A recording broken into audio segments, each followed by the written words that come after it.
Scholar maths route या YouTube चॅनलमध्ये आपले सहर्ष स्वागत आहे. शिष्यवृत्ती परीक्षा इयत्ता चौथी अर्थात स्कॉलरशिप एक्झाम चौथीच्या मुलांसाठी आपण हे व्हिडिओ बनवत आहोत.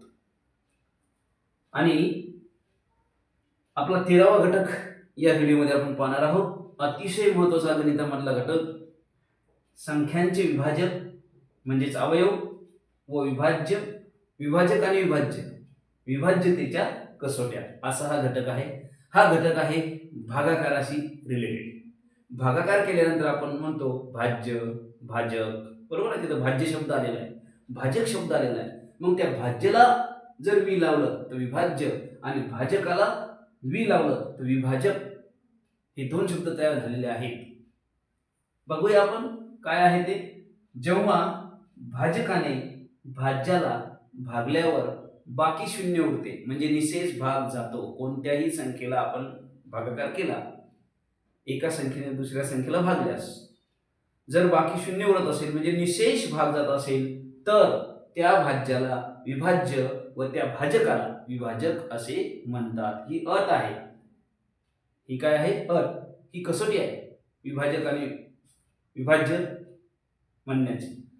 तर जेव्हा निशेष भाग जातो तेव्हाच विभाज्य म्हणायचं आणि त्या भाजकाला विभाजक म्हणतात. विभाजकाचं दुसरं नाव आहे अवयव.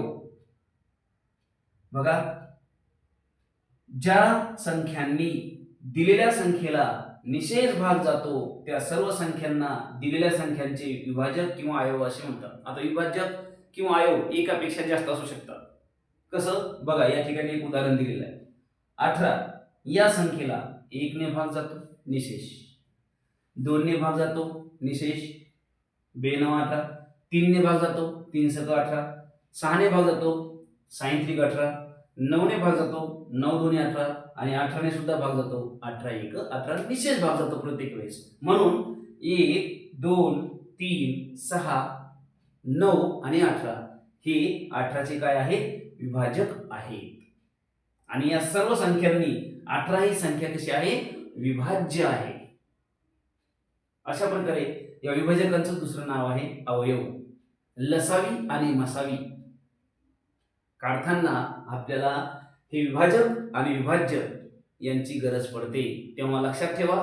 असे महत्त्वपूर्ण व्हिडिओ पाहण्यासाठी आमच्या व्हिडिओला लाईक करा, शेअर करा आणि चॅनलला सबस्क्राईब करा, जेणेकरून तुम्हाला असेच नवीन व्हिडिओ मिळतील. तेव्हा भेटूया पुढील व्हिडिओमध्ये. तोपर्यंत नमस्कार.